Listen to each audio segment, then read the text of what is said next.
Hello everyone, this is Delta 7554 and I'm here with a new video, this time steering away from the Legions Imperialis stuff I've done in the past.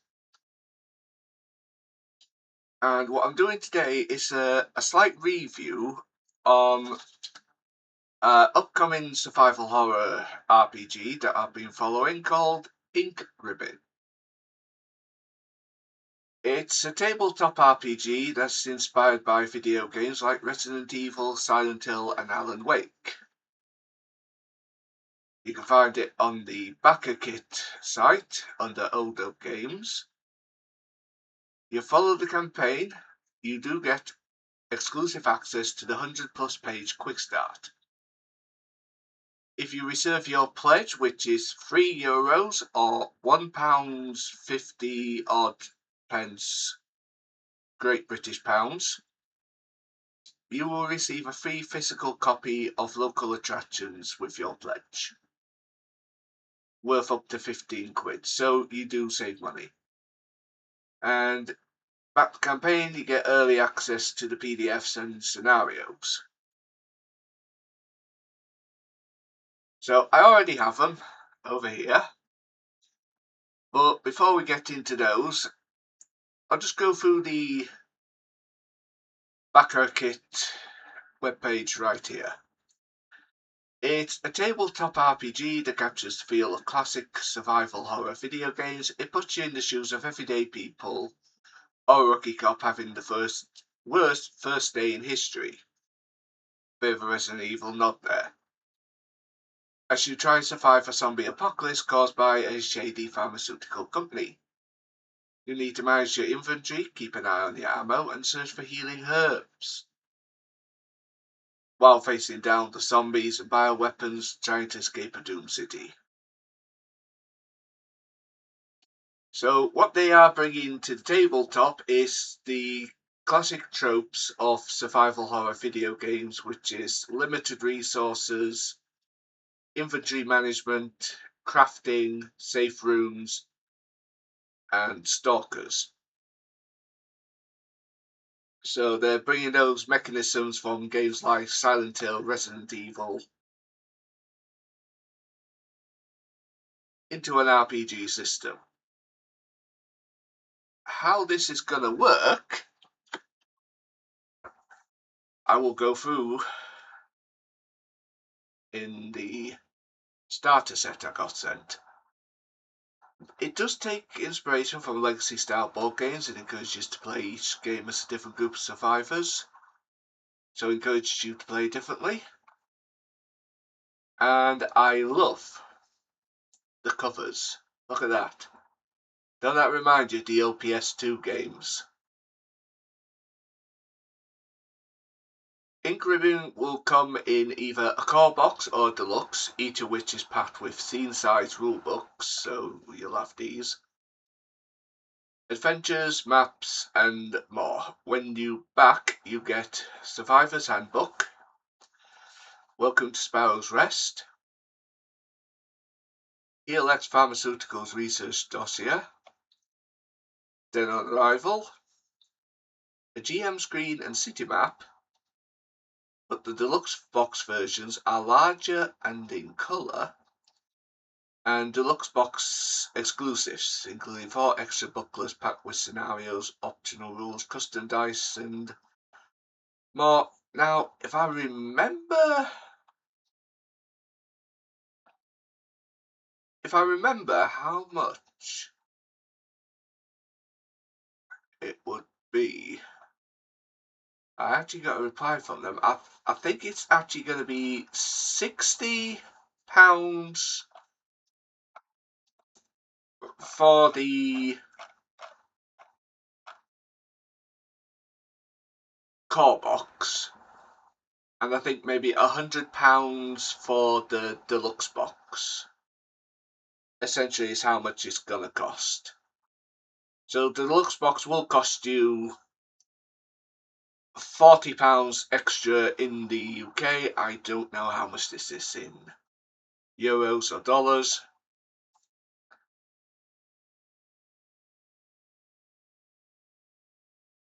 but the deluxe box will have way more items in, including 4 extra booklets packed with scenarios and optional rules like it says right here. So that is it for the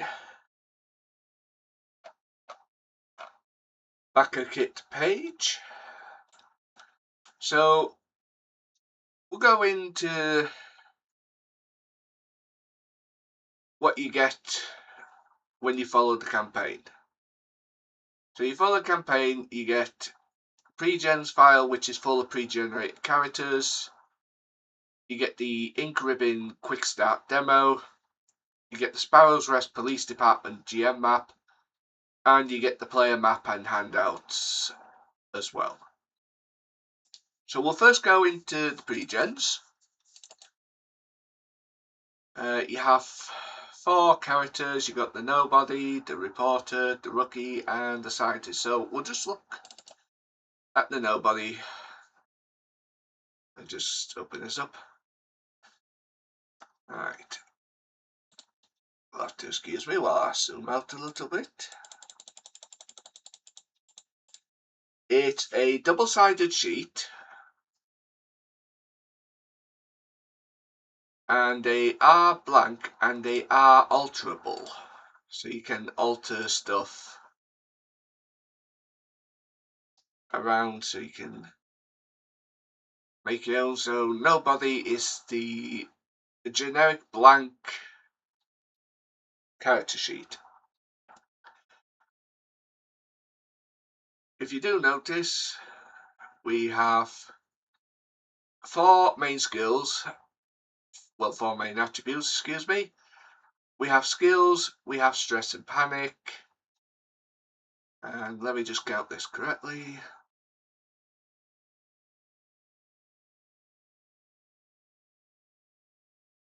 Yep, if you played any Free League games, the layout of the character sheet is actually quite familiar. You'll be familiar with how these work, how that works, how stress and panic works.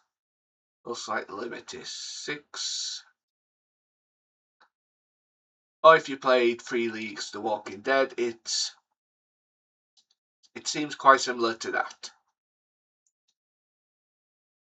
You have a ECG health tracker.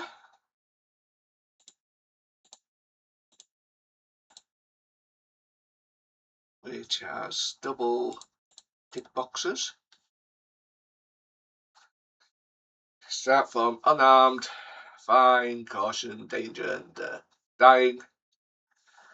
They also tell you what you gain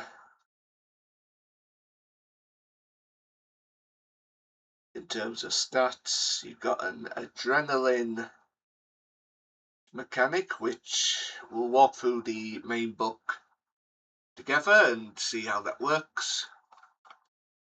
So that is your character sheet right here. Now we go out of this and let's try the reporter. Let's see if that's a preset. Oh yeah, that's preset. Just waiting for you to just zoom out.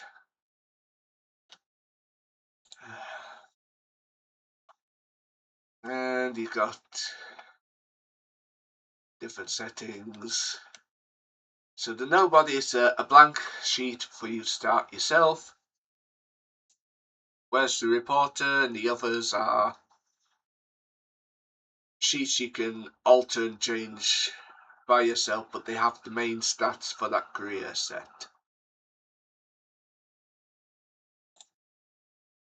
Let's go out of that. Alright. We'll first go into the SRPD GM map.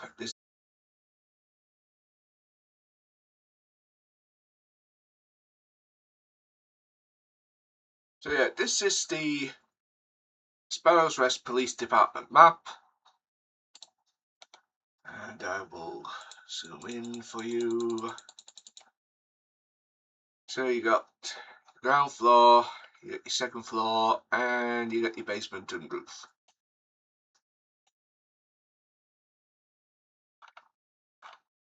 And if you look, it's well, I'm gonna say it's rather similar to the Raccoon City Police Department for Resident Evil. I am not going to lie to you.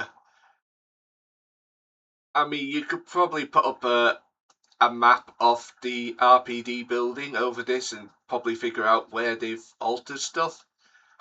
I mean, instead of stars, you have stripes. And in Resident Evil, the doors that side are not there, but it is based on those games, so, you know, you can let it slide. You got parking lot. So this is a map I would place on the table before you, that you'd move your characters around, say where you want to go. Whilst I have another map in the main book telling me where all the nasties and other enemies are hiding and lurking, waiting to kill your characters. Because your characters are very tasty and they go well with nachos. Remember that you will have GMs that can be quite sadistic. Just ask my father, he's a very sadistic D&D dungeon master. Let's just put it that way. So that's our map. As you can see, you got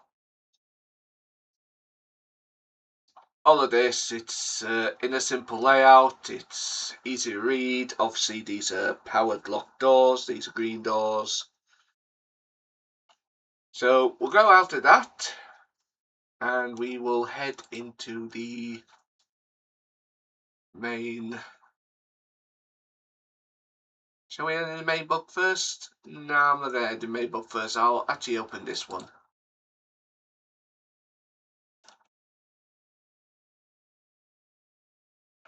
So, there we are. And we just do that. Then I'll show for this file again. So this is your map. This is a map you'll probably have before you. I'll amend my previous comment on GM map. You've got the first and second floor. No basement floor. And you got all the combination locks, briefing room, whiteboard, all the handouts, codes.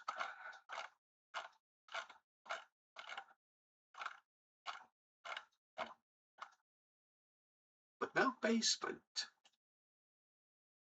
Wonder why that is. Don't think it's a mistake on their part.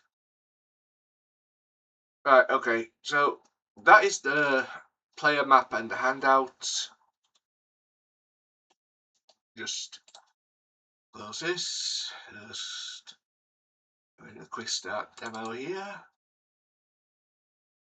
I actually found this stumbling across whilst browsing Facebook. I was doom scrolling, I'll admit, but I found this on a link and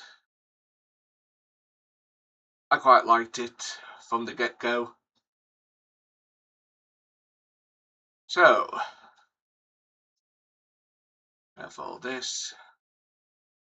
We got the content, we got the introduction, which is pages 5 to 9. We got the rules, which is page 11 to 45. The dead on arrival, which is scenario, that's 49 to 89. And the infected, which is 91 to 99. And then conditions. So, I think it's probably best if I do it that way. Probably not. Yeah. You got your introductory thing. You got playing ink ribbon. That's more or less what we covered in the start. Now, rolling dice. It uses following terms of dice. You got a d6. You roll a pool of d6s when you make a test. See the basis, which operates quite similar to Free League's Alien RPG to their Walking Dead RPG. You got D3, which is roll a D6 and divide that result by 2, rounding up. Then you got D66 if you played, again, the Alien RPG by Free League. You'll recognise that roll straight away. You choose 1 dice to represent the tens and 1 for the units. So you can go from 11 to 66. And 1d6, 2d6 is self-explanatory. Roll that number of d6s and add together. It tells you on the recommended players. Usually works best with 2 to 3. And says here, draws on classic survival horror tropes. Players need to be okay with quirky puzzle block logic and things being a little off. Why are some doors in the police station locked with various colour keys? Who knows?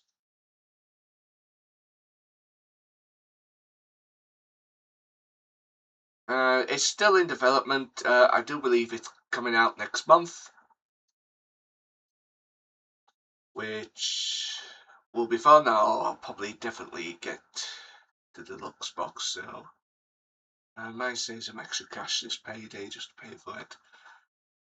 Okay, the rules are explained in detail on page 11, but here's a quick rundown. The Game Master calls for a test, tells you the target number of the test and the attribute and skill being used. You create your dice pool, you gather a number of d6s equal to your attribute score plus your level of training. Add or remove dice based off advantages and complications. Make the test, which is where you roll. This is similar to the One Ring RPG by Free League, if I can put in a similar one there, because that is the same thing you have to do. You have to equal or exceed your target number. And then you determine the outcome. If one or more of the remaining dice equals or exceeds, you have passed the test. And you can spend any remaining successes to gain additional effects and bonuses. However, if you fail the test, you must suffer the consequences. Either way, the GM describes what happens next.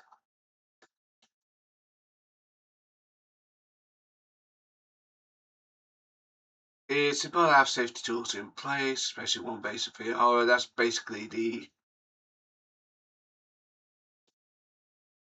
legal thing, asking people what they're comfortable with, if they're uncomfortable with certain things.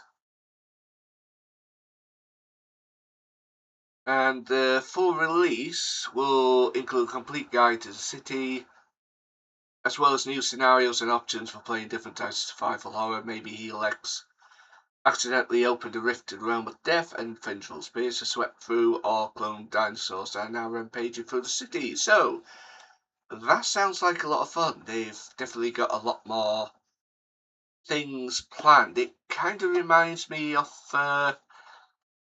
what's that one with the zombies? Ah, yeah. The End of the World RPG by Fantasy Flight Games. That's the game it's reminded me of, with the different scenarios inside it. So you got a little brief thing about Sparrow's Rest, Helix Pharmaceuticals, which is kind of like Umbrella Corps. Sparrow's Rest being like Raccoon City. You see similarities. Now we get into the rules. All characters and creatures have 4 attributes. The building blocks of character, you create a dice pool. Most starting characters have attributes ranging from 2 to 4. The attributes of the creatures and monsters you face can be much higher. The attribute range table explains what each number means. Attribute ratings are denoted in the text using square brackets. So 1, you're incompetent. 2, you're below average. Perfect, and on so forth. 7 plus, you are not human and have been biologically altered in some way. Go figures. Then you got skills. You can have training with skill, which is measured on a scale of 0 to 3.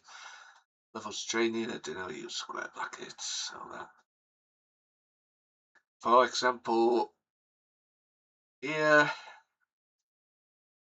3 levels of training, each of which adds 1 dice to your pool when making a test. You got train, which is +1, +2, and +3 respectively. So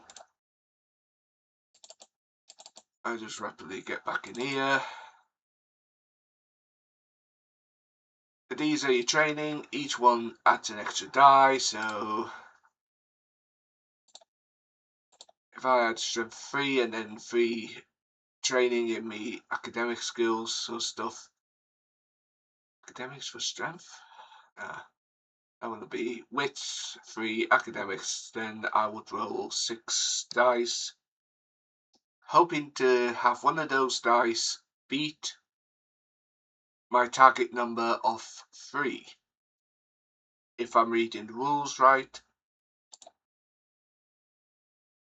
I've probably read the rules right because, you know, I've played a few RPG games in the past. So, example, Kennedy Rookish Cop has undergone basic firearms training, so she's trained in shooting. She has 1 extra die to her pool when she makes a test. Keep track of your character's level of training by filling the squares next to it on your sheet. Each square represents a die. Do forgive me if I am butchering the R's. If the GM calls for a test using a skill that you have no training with, you can still make the test but only add dice to your pool based on the attribute being tested. For more tests, see page 16. So you got 15 skills. Other supplements and expansions may add, remove, or change some of these to better evoke the themes of different survival horror experiences. You got academics, which is wits, athletics, strength, endurance, engineer, all these. If you want to, you can just pause the video and have a good look. But yeah, that is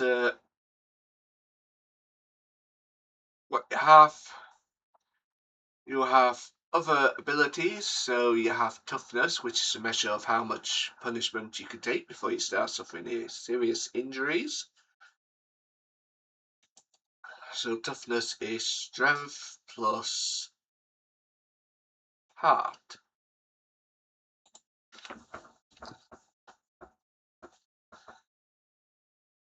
There's your toughness and your heart. It doesn't really say. Doesn't really say how much to start.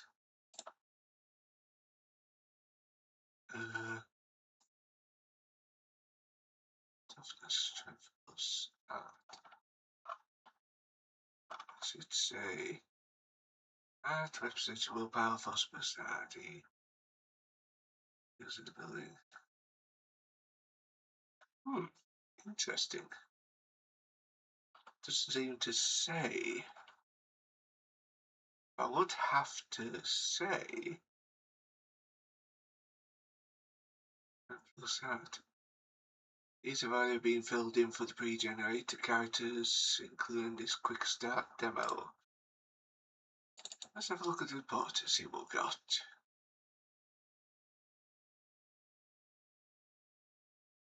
Six. Oh, I think the maximum toughness everyone starts out with is 6.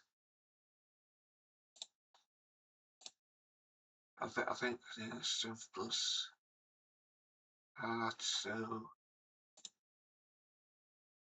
this here is starting. Ah, right, 6. Yeah. Now we get it. It's strength plus heart.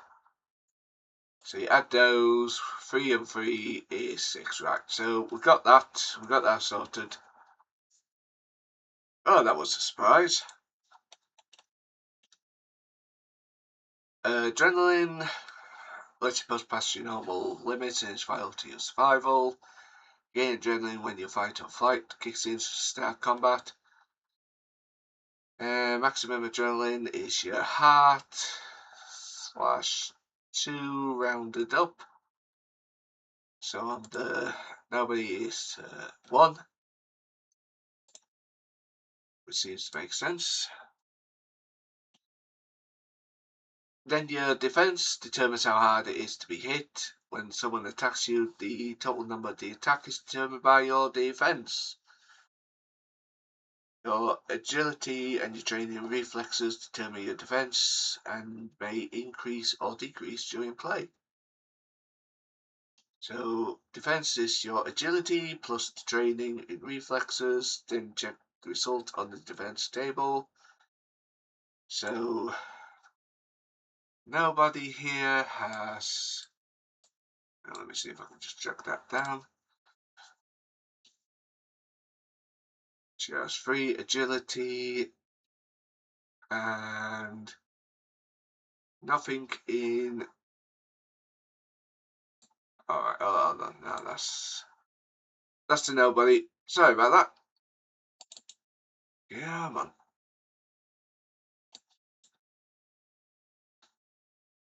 So our reporter has 3 in agility and she has 1 in reflexes, so that gives her 4. So that's what that is off the bat. So the number is 45, so that is 4. Talents. Each pre-gen character has 1 or more talents. These are special tricks, quirks, or abilities they picked up. And each talent explains how it works. The core set will have dozens of additional talents you can use to create your character. So, tests. When you do something that carries the risk of failure or is important, the GM will ask you to make a test to see if you succeed. Generally, you don't need to make a test for stuff like climbing a ladder or opening a door. However, if you're trying to climb a ladder while a horde of zombies is pulling and snapping at your legs, you'll probably be asked to make a test. So the result by rolling a pool of 6-sided dice, d6s, and checking for successes. Each test follows the same structure.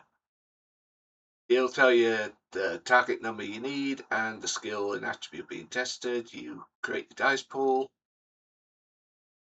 roll the dice, and check to see how many, if any, have equal or exceeded the number. If 1 or more of your remaining dice equals or exceeds the TN, you've passed, essentially. You can spend remaining successes to gain additional effects and bonuses. However, if you fail the test, you suffer the penalty. And it has a nice example right here. For example, Kennedy's trying to outrun a horde of zombies that are closing in on her. She ducks in an alley, but a white fence blocks it. She tells the GM she wants to try to jump and climb over the fence to escape. So the GM asks Kennedy to make a strength 4 athletics test. However, the heavy rain is causing a complication that will make climbing the fence trickier. So Kennedy has a strength of 4 and is an expert in athletics, plus 2 dice. So she has a starting dice pool of 6d6s. However, the complication reduces it by 1. She has stress, which removes 2 more dice from her pool. So she rolls remaining dice and gets 2 and 2 and 4, which is 1 success. And then the GM tells her how she hit the fence at speed and was losing her grip as she tries to clamber over, and she manages to pull herself out of reach and drops to safety. That is how you do the tests in the game. So on to the next pages.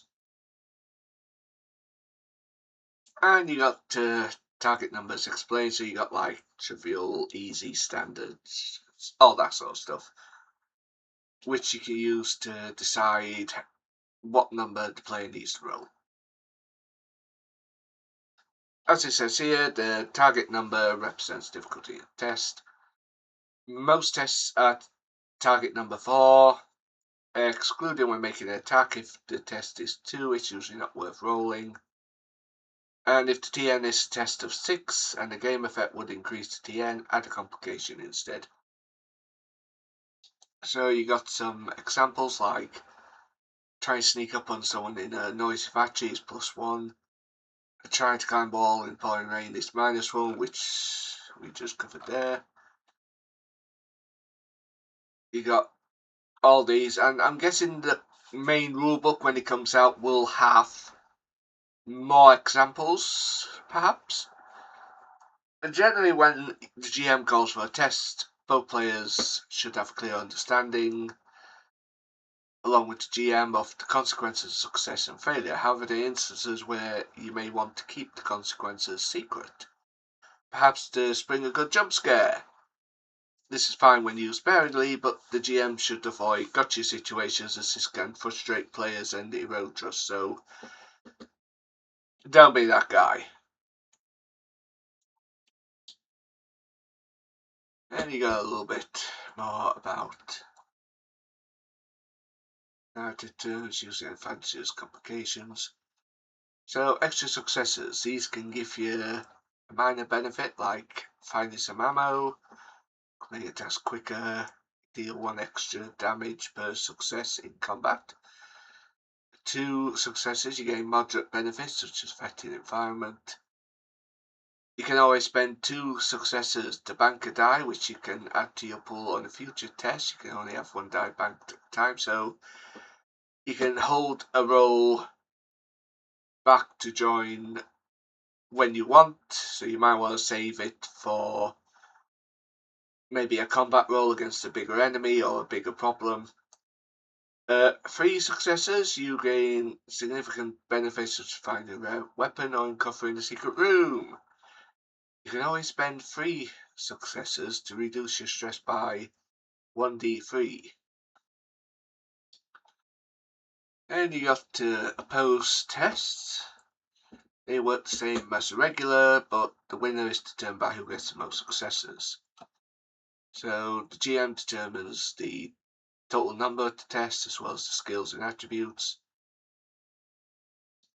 These are often the same but may differ. You create the dice pool, both parties assemble their dice pool, remembering that each might be affected by their advantages and complications. They make the test and then you determine a winner. Whoever has the largest dice pool wins. If it's a tie, if there's still a tie, then yeah, you roll again. Right, getting help. If you're an expert in athletics, if you are like a boost to climb over a wall, they add +3 dice to their pool. +1 die for helping and +2 for your level of training athletics. So that's how that works. Adrenaline can be used to push your normal limits past the barrier. Your maximum adrenaline equals your heart divided by 2 round up. We covered that before. You gain adrenaline up to your maximum at start combat, during action scenes, or any other time the GM decides it makes sense. You lose any unspent adrenaline when the danger is past. Before you make a test and before applying complications, you can spend 1 adrenaline to double your dice pool. This doubles your entire dice pool, including dice gained from your level of training with skill, advantages, bonus dice for equipment, and so on. After you make a test, you can spend 1 adrenaline to re-roll some or all of the dice. On your adrenaline, you can spend on your turn, you can spend 1 adrenaline to take an extra action. You regain adrenaline the following ways. You regain 1 when you suffer the frightened condition, you get 1 when you enter the final caution, and regain 1 each round while in the danger state. Certain items such as the adrenaline shock causes you to regain adrenaline, and some panic effects can also cause you to regain adrenaline as well. Now we get on to the stress and panic part of the game. The stress is the underlying doubt, anxiety and fear that comes with being in a near constant state of fight or flight. For example, the scenario that we'll have here begins before the outbreak, so characters start with 0 stress. Dead on arrival. I think that's actually in this book. Is that in this book? Yes, it is. It's in that book. So we just go back.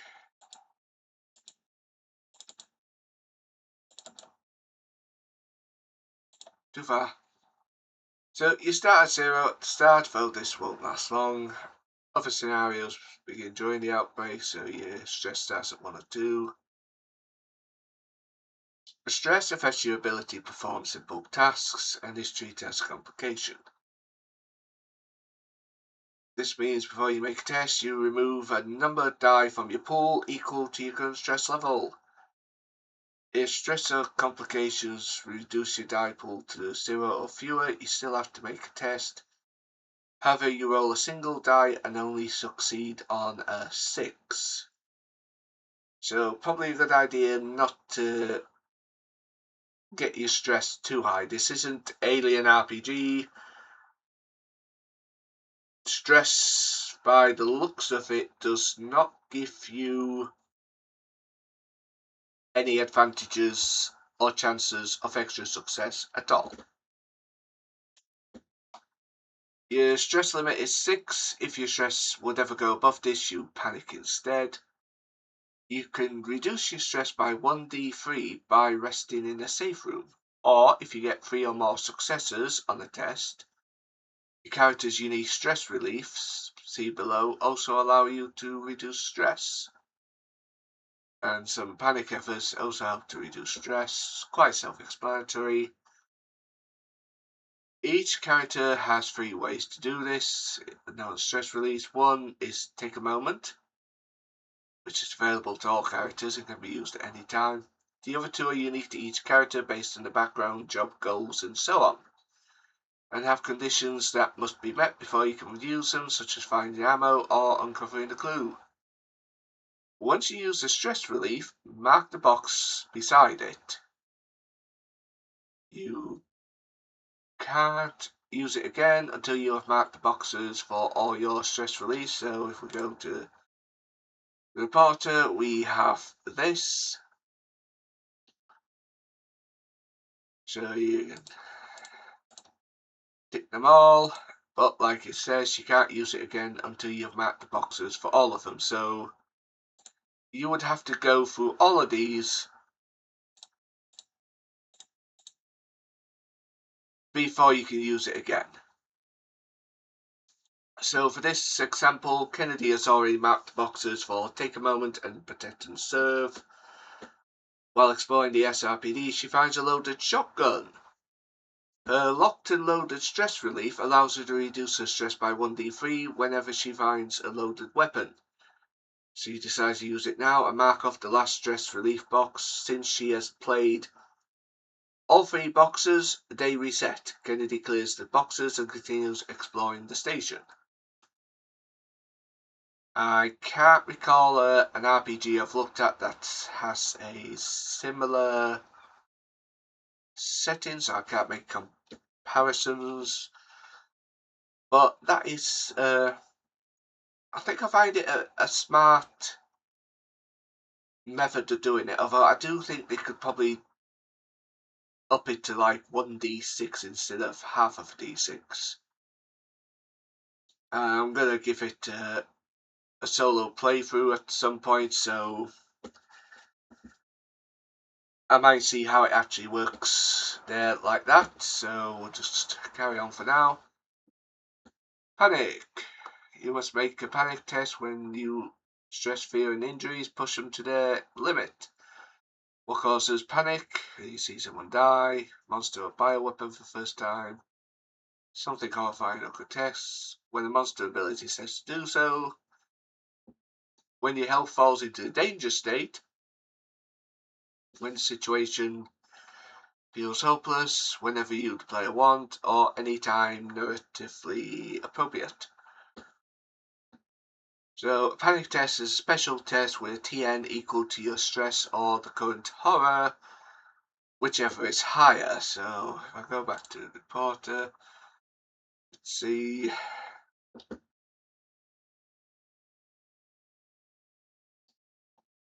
Stress or current horror, so you got your stress there.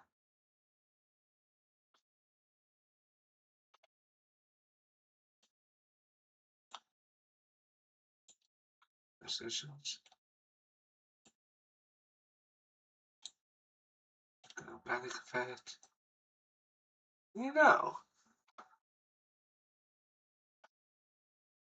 there isn't a horror box. You can use stress or the current horror, whichever is higher. Horror.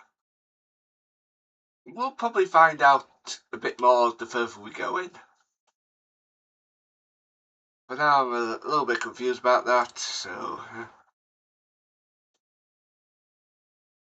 So Kennedy's stress is 5 and the current horror is 3, so she must make a TN5 test. She rolls, gets a 1, a failure. GM tells her to roll a D66, she gets 53 on the table scream. Kennedy lets a terrified shriek that reverberates through the place. Luckily, no allies are within range, so they don't suffer any stress. And reduces her balled up fear. As Sachi helps, she reduces her stress by 1d3 and prepares to face the abomination before her. So, on this side, we got all of these. There's all our explanations on what to do. We take a look at Scream. You scream loud enough for everything within long range to hear you. Reduce your stress by 1d3. Allies who hear you, however, gain 1 stress. And then you get one like rattled. Your toughness is out until you rest in a safe room. And if you manage to roll 65 or 66, you hold it together. Also, it would seem these 3 are good ones to hopefully aim for. Horror. Horror is a measure of the growing despair and hopelessness. Let's see how this works. It's measured on a scale of 1 to 5. In video game terms, horror 1 represents start. And the outbreak has just started. Horror 5 is akin to the final chapters. And you're heading into a final confrontation. Relatively, the GM uses horror as a shorthand to gauge and describe how things have gotten. Horror usually affects the supplies you find, but usually for the better. The higher the horror, the more likely you are to find extra ammo, healing items, and rare weapons. So, horror is public knowledge, so both the GM and the players are aware of the current horror. You can track horror using poker chips, bees, or any suitable token. Players should be able to see the horror growing, so while you can use a sheet of paper or dice to track horror, we more recommend something a bit more tactile. Horror starts at 1, though it may start higher depending on the scenario, and can increase in the following ways. When a player character dies, when one of the group's allies dies, when one of the characters abandons another, excludes the fleet result to the table, the first time night falls, or when an escape route is cut off, every time a nemesis type enemy appears, save room destroyed. You kind of get the gist of it. You can decrease horror when you find a sample to cure, vaccine when one of the characters makes a heroic sacrifice, you kill a boss, you kill or escape a nemesis type enemy, or you really kill a nemesis type enemy, horror decreases by 2 at certain story moments or whenever appropriate. Unlike other tabletop RPGs, in Caribbean's turn order is not rigid. Players as a group can decide in a moment who will act. As it states there, you got fighting for survival. Combat is broken down into rounds. Each round is between 5 to 10 seconds long. And it's assumed everyone is acting at roughly the same time. You can use adrenaline during action scenes and gain adrenaline up to your maximum at the start scene. So you got turn order during combat action scenes. The players and GM takes turns. One of the players acts and the GM takes a turn. And so forth until everyone's acted. If everyone on one side has taken a turn, any remaining participants on the other side take the turns one after the other. To determine which side goes first, roll a 1d6. If the result is greater than the current horror, the players and their allies act first.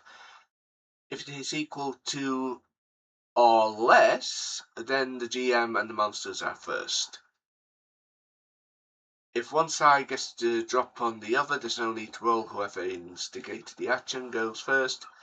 If the players are surprised, they must each succeed on the TM4 Heart willpower test or gain 1 stress. So that is rather explanatory.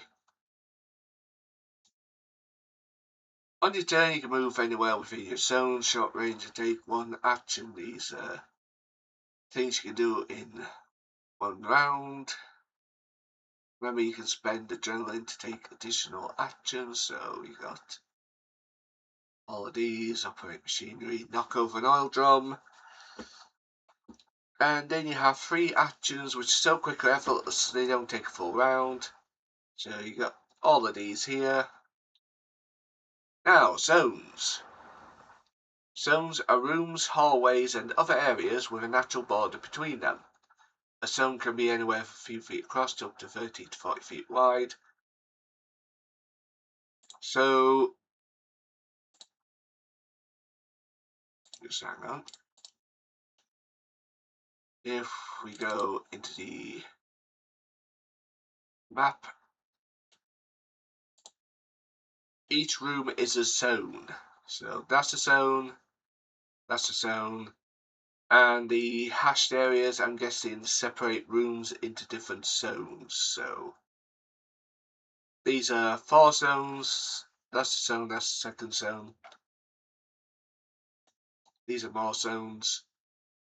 So you get the general idea of how zones work. Borders in between lines of sight can be open or solid. Open borders, like between a parking lot and the street, do not block line of sight, so you can move through them freely. Borders, like a wall between 2 rooms, block line of sight. That's pretty much self-explanatory.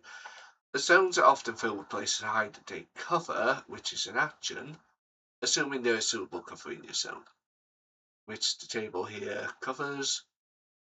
So you got light cover, heavy cover. Then you have hazards. So the environment around you can be quite dangerous. Some hazards have additional effects, such as noxious smoke, while others might ignore armor, like inhaling corrosive gas. Use common sense when deciding how these work. So you got like these, which deal damage to anyone that enters the zone and has to turn there, while others, like thorn bushes, deal damage as you move into or out of or through a zone. So distance is divided into 5 range bands. You got adjacent, short range, medium range, long range, extreme range.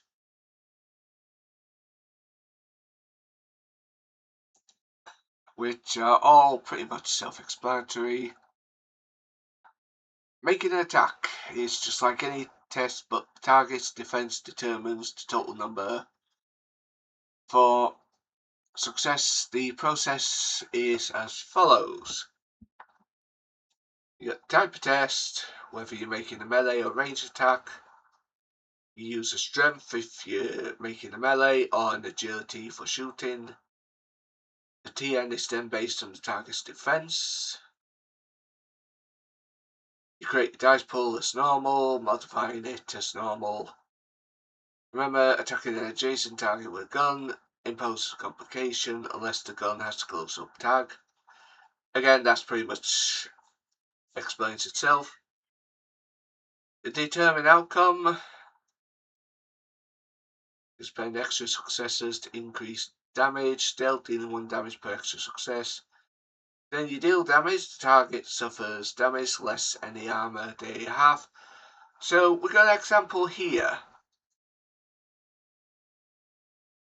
Kennedy's going to shoot a zombie walker, flickering lights in station causing complication, and she has 1 stress, so 2 dice are removed. The defense is 4 on the zombie, so she needs to roll a 4 or more to succeed. She rolls and gets 4, 4, and 6, 3 successes. Handgun deals 3 damage, but she rolled 2 extra successes, so she increases it to 5. Zombies usually don't have armor, but this one used to be a cop and is wearing a stab vest, giving it armor 2. So her shot does 3 damage. The zombie has a toughness of 4, which is now reduced to 1. Kennedy fires off her shot, which catches the zombie in the body. The vest slows down, but it still takes a chunk out of it, but the zombie's still coming. So that's how an attack works. Then, of course, we've got fast and slow creatures. Movement between range is described in terms of average human. Slow enemies like shamblers ignore the turn order and always go last, while fast enemies like infected dogs move an extra zone when they move or use an action to run. Whether it's shooting a zombie in the head or targeting a huge grotesque eyeball on the back of a bioweapon, yeah, we've all done that before. Some weak spots may not be immediately apparent, but you might be able to reveal them by doing a certain amount of damage. If you want to attack a weak spot, target a limb, or shoot something out of someone's hands, tell the GM what you're doing and make an attack as normal. Target number increases 1 or more as decided by the GM. If this would ever increase the defense above 6, the GM adds a complication instead. And then you got throwing a grenade, I'm sorry to say that. Throwing a grenade. The ranged weapons table includes several explosives. You choose target. You can choose to target a zone within range instead. Alternately, if you do so, the TN for the attack is 3. Attacking with grenade or thrown weapon requires a strength test. You create your dice pool as before. On a success, they suffer the full damage and everyone in the zone suffers half damage.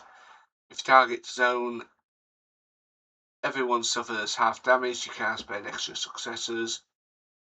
On the failure, the item might land in a random zone adjacent to you. Or if the horror is equal, if the result is equal or less than the current horror, the grenade lands in your zone and everyone in the zone suffers half the grenade's damage. So you can easily take your own party out with a grenade. So, taking damage. Your physical well-being is measured using toughness and health, which are explained in detail on page 30. A damage is applied in the following order. If they successfully hit you, they deal damage based on the weapon or attack used, plus any extra successes. Reduce the damage by any armor you're wearing. Reduce your toughness based on the remaining damage. If your toughness is reduced to 0, or already at 0, reduce your health based on remaining damage. If your health is already in danger state and you take damage, you are dying. So of course you got your toughness. When you suffer damage, you reduce your toughness first. And then you got your health, which is used by the ECG marker on the bottom of the sheet. So let's go with the example. She's taken a few hits, so her toughness is at 2. Zombie Shambler. Zombie. I need new teeth. A zombie shambler lashes out at her, dealing 3 damage. The attack reduces her toughness to 0, and there is a 1 damage left over. She marks the first space on her ECG health tracker and enters the fine state. Kennedy gains 1 stress but regains 1 adrenaline.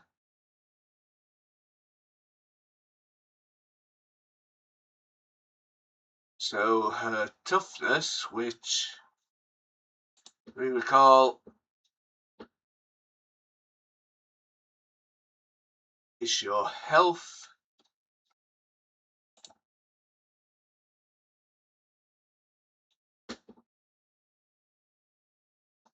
hold on, health save table, toughness, see if you hit. So there's 1 damage left over.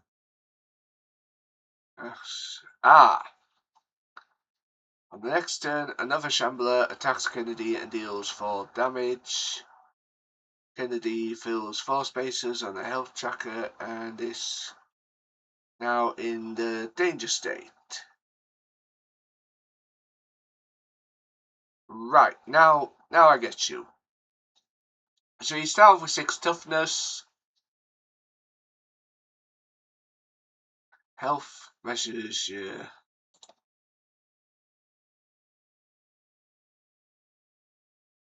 health. See, that must be the health. Yeah, that's definitely health. I'm reading it as one of these. So if your toughness drops to 0 and you get 1 space of damage, you move to fine. Further damage moves it along,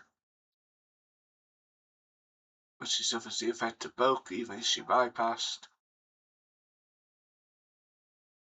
For entering danger state, she gains another stress and becomes injured. She will gain adrenaline next turn, but must first make a panic test.